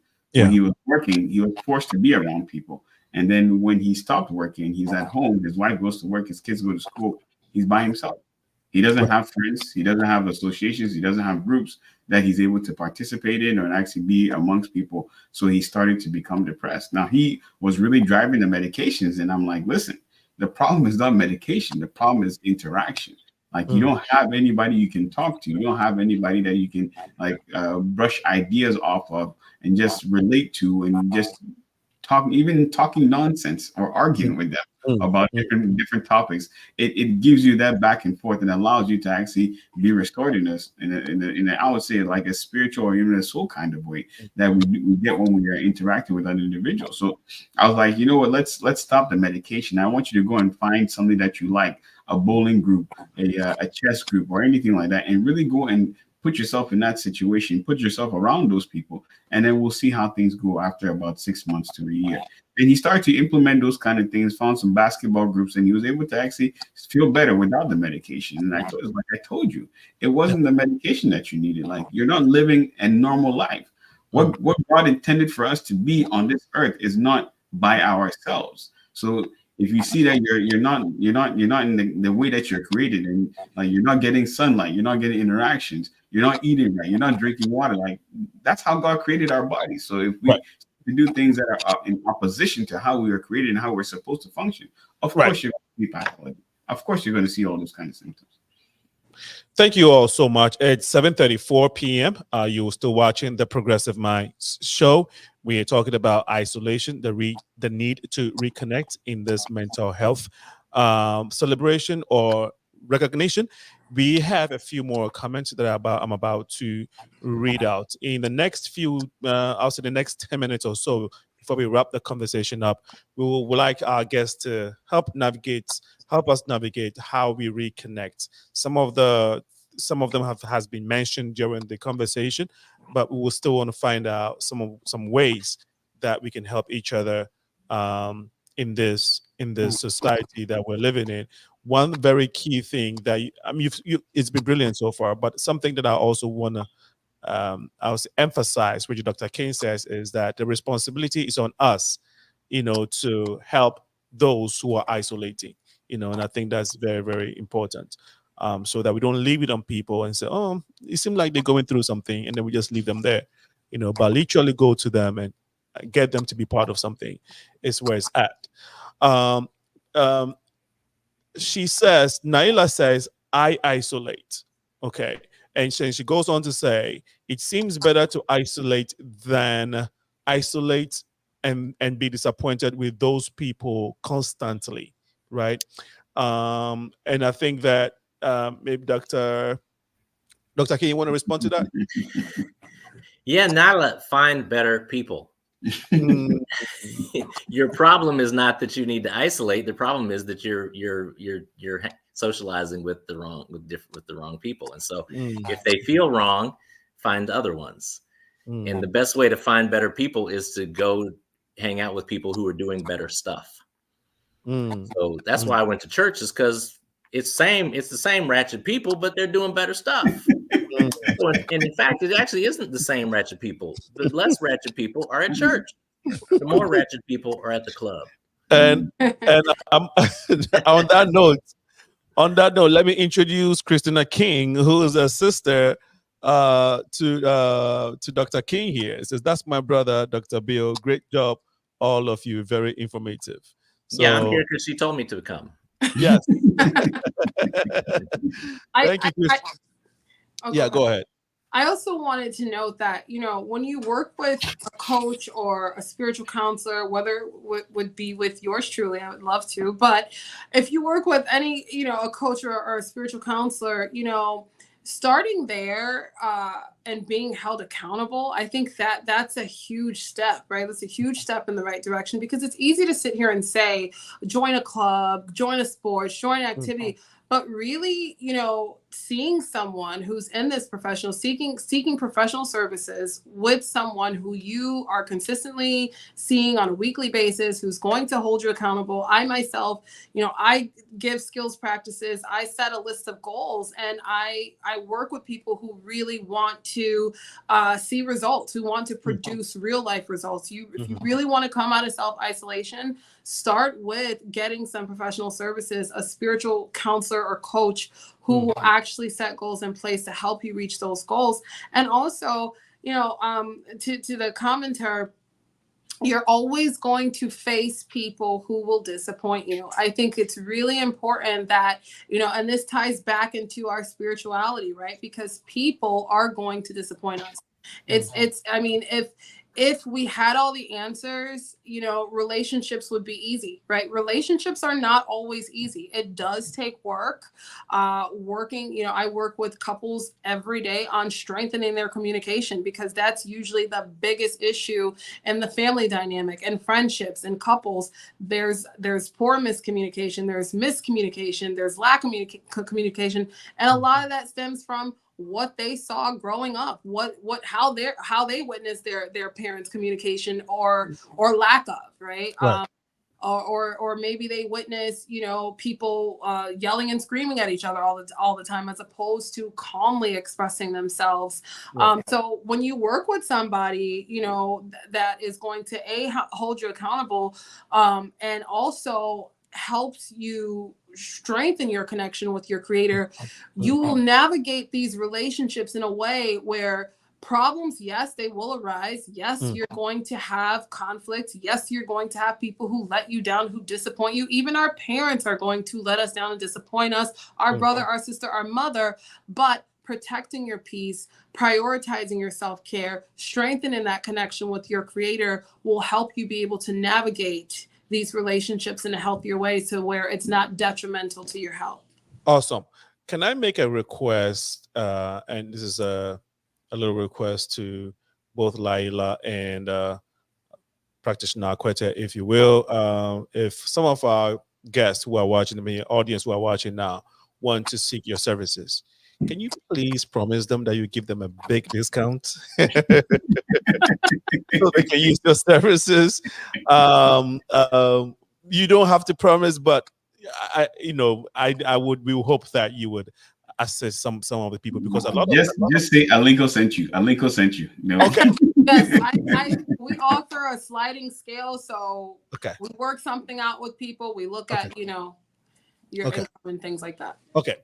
You heard practitioner. He said, say Alinko sent you, and they got you, because we need these type of services.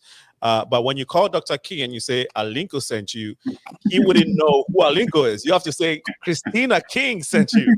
Yeah, that's right. So we have another comment from K Mensa. He says, my wife is a doctor, and I know your daily persecution. I know your daily persecution you guys go through by us.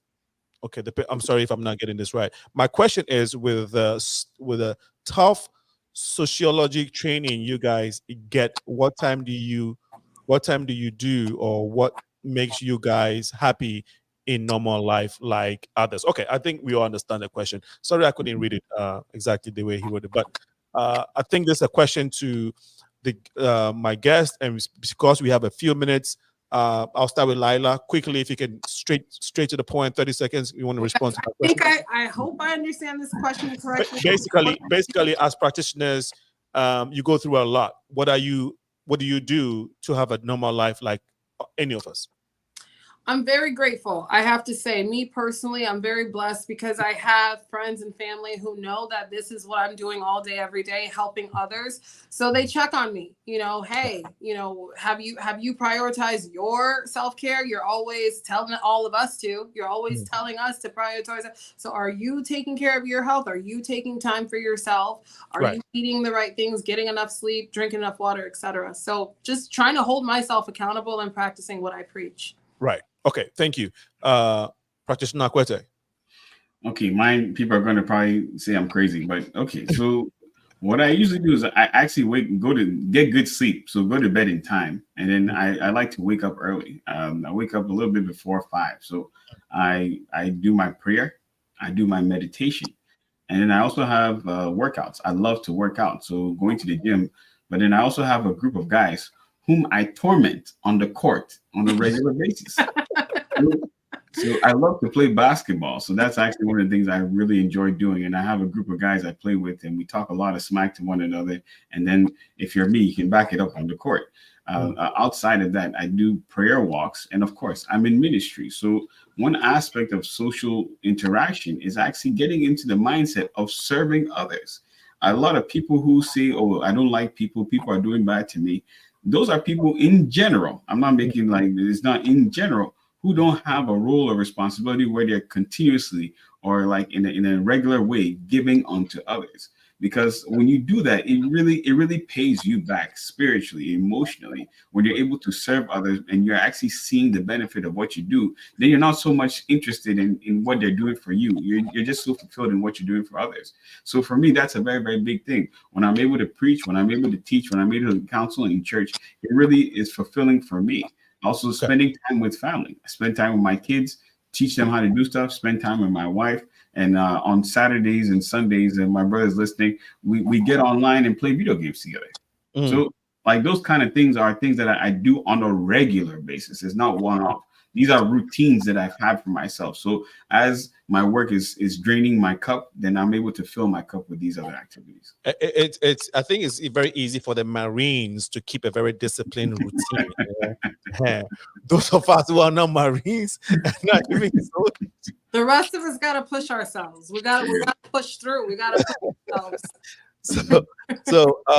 But yes, people are asking for telehealth links. People want to know if they can contact you online. So if you have that information, you can share it here. If not, you can reach out to the Progressive Minds. We'll connect you to these professionals. Definitely, they'll be more than happy to help you, regardless of your circumstance and your financial situation.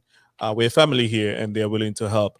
I'm still not sure about Dr. King. Maybe if your children are going through some health issues, who knows? Perhaps through Christina King, we might get some telehealth discounts from Dr. King.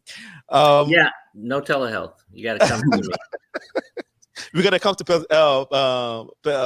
Philadelphia. Yeah. Okay. Come. I'm not talking to you on the TV. Okay. Your question, the same question to you. How are you? Well, I do, my life is, we all have one life. So I don't think like, oh, I'm working so hard at work. And then I play with the kids. Every kid I see, I smush them and play with them and play around. And, all day it's just foolishness. So, so I don't try to, get serious because I'm at work. I don't try to be serious at any point.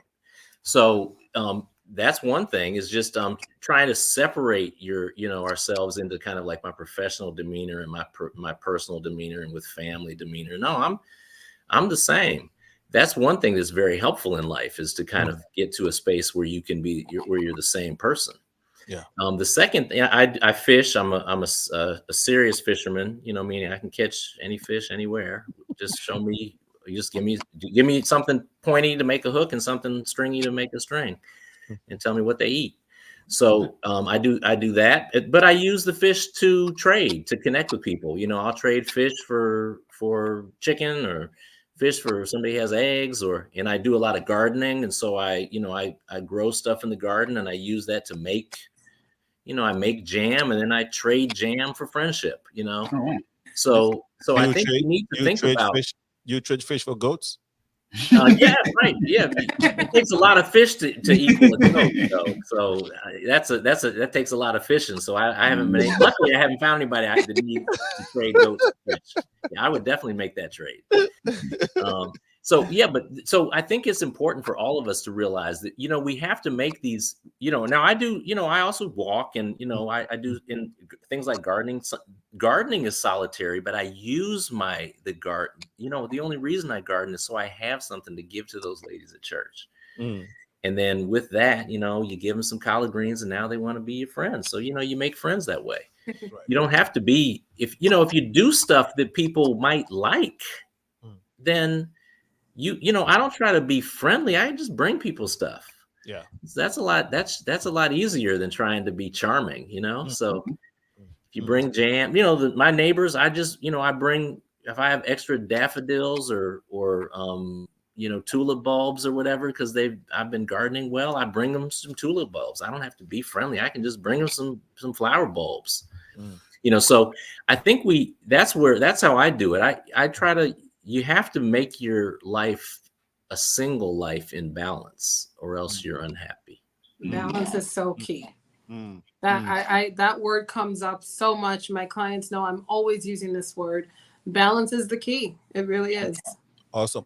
So as we wrap the conversation up, I really want to thank you all for making this one very informative and inspiring. We look forward to engaging you again, not only during Mental Health Month, but subsequently we could definitely engage on other health issues. So on that note, we would like to take your closing remarks. In your closing remarks, I would like you all to share with us maybe 2 or 3 easy steps for on how people can reconnect back to what it needs or what it takes or what they need to get out of isolation. Ladies first, so I'll go with LEILA. Well, I mean, I don't want and of course, in your closing remarks, remember to mention your social media handles where however people can reach you. Okay. Yeah. Well, I don't want to sound redundant, but I would definitely say, start with seeking, if you can, professional services. I do free consultations. My sessions are offered virtually. So you can reach me at resources at medinasupport.com. You can email me and a staff will be in touch with you within 1 to 2 business days. So we could start there. You have a coach that's going to push you, that's going to hold you accountable, and will help you be able to kind of connect and strengthen communication skills too. With confidence coaching, if you're shy, if you struggle with speaking up, if you struggle with self-advocacy, all of those things, we can work on those things, and strengthening those things first will help you be able to connect better with people. So start with that. I would say, seeking professional service, somebody who's going to hold you accountable, making sure you are prioritizing your self-care. Number 2, that's super important. So, how you're sleeping, how you're eating, how much activity you're getting, making sure that you are being active. And 3, I would say definitely, starting kind of with your foundation, right? Your home dynamic, your household, ensuring that you are spending actual quality time with your family. It seems easy to say, but it is easier said than done. Awesome. Me and my husband, when he's overseas, we got to make sure that we spend time on the phone, on video call. It's a disconnected way of connecting, but we do it until we're back together in person. So making sure you have that quality time with the people that you love and that you care about. Awesome. Thank you so much, Practitioner AKWETEY, and then we'll end with Dr. King. Okay. Yeah. In those situations, it's hard. It's hard to reconnect. It's hard to come out of isolation. So I want to make it as easy for people as possible. One of the biggest things is fear of rejection. So people are fearful that, okay, well, I'm trying to reconnect. Well, what if they don't like me? What if they don't embrace me? So I would say start out with people who are the least likely to reject you and most likely to embrace you, which are family members. So go to your family. Everyone has a mom. So those are one of the people that love us no matter what. So starting out with close family members. If you have a church community, going to church communities. Most churches are supposed to accept you. That's usually a prerequisite. So, and they're not supposed to reject you. So I would say go to family, and go to a church or some kind of spiritual community, and then you can branch out to other close people like family and friends.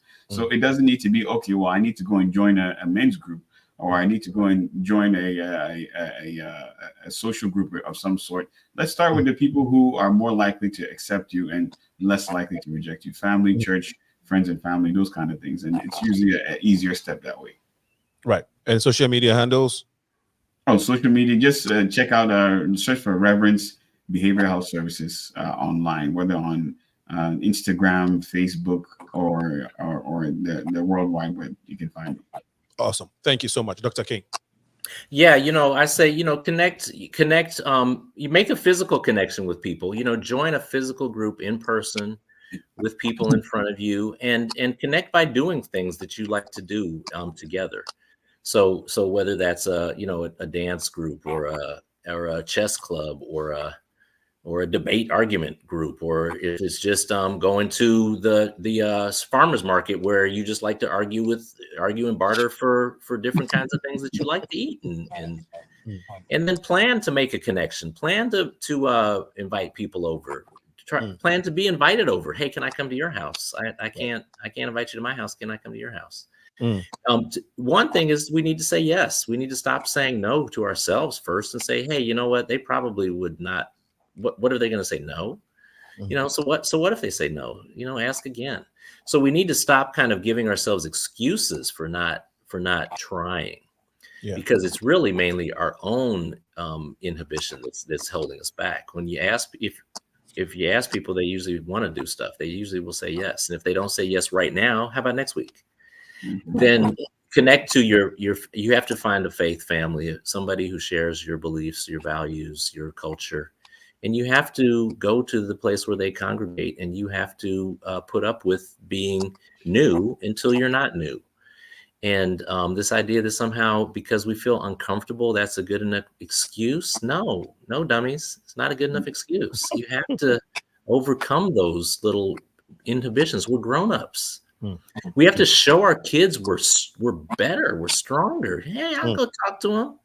Because our kids are looking at us and they're like, wow, this seems hard. It's not. Our grandmas did it.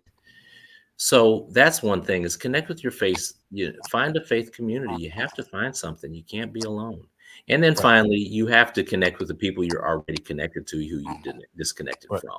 So fix that. Thank you all so much. It's been very educative, as I said, very inspiring. We still have a few more comments, and I'd like to read it real quick. And this is from Dionada Love. Very good information shared. I agree most with the sentiment that you must have you must have a balance. Balance is very, very key when trying to maintain the many hats that most wear. Good, great job all. And this is from Jay Haynes. She says, good stuff, panel. And then we have another one that came. Let's see. Can I start off with finding a psycho friend? Okay. This one, this one is to a practitioner AKWETEY. In this case, Pastor AKWETEY. Okay, we don't. Don't respond to him now. Don't respond. Okay. Offline. We don't have time for it. I know he's joking. Of course, he says, he came back, so he's joking. So definitely, that's not one of the steps to reconnect. My brother came as not recommended. Yeah, not recommend at all. Of course. Yeah, go join a group of women. That'll be fine. There's your side. Join a group of women if you can. Dinada says, Dr. King, you're very funny. Your advice is very practical. This is from Dinada. Thank you. And Kay Mensa says, I love this show. And she says, correct, holding ourselves back. I think as an issue, she says, a whole word from you all, amazing. She says, I got you laughing. Yes, of course you did. You tried. And we all need that. We all need laughter in our lives. And okay, so Naila, your last comment, I'm going to read this and we'll be done. This was right on time. I'm in season of isolation and heard you all.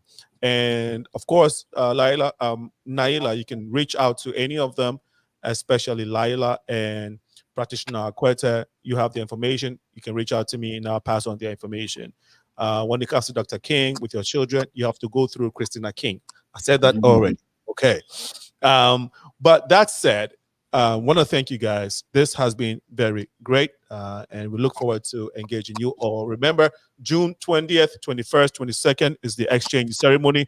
It's on social media. Go get your tickets, invite friends so we can come together and celebrate the African diaspora as we share our cultures, restore the royalty, and show our youth and show the young ones that the Black history, the Black heritage, our story is not only within the confines of America, but the Black story goes beyond the borders of America.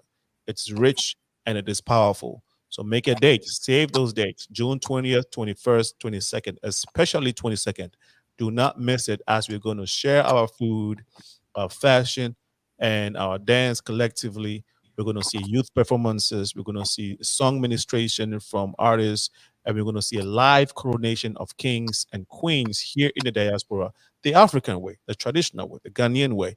And we have His Royal Majesty Togbe Nyahota Maklo from Ghana coming again to help us as we restore the royalty and share our cultures through the exchange ceremony. On that note, I have been your host as usual, Senna, aka Alinko. Remember, to whom much is given, much is required. This Sunday, we will be having a discussion regarding Dr. King's model of peace and how we can connect it to Africa, in America, and of course, link it to the village of peace in Israel.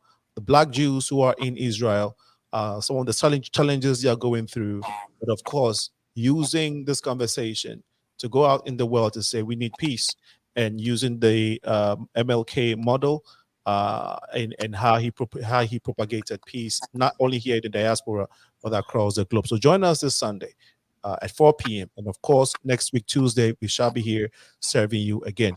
Once again, to whom much is given, much is required. We'll see you soon. Have a wonderful evening. Bye-bye. you.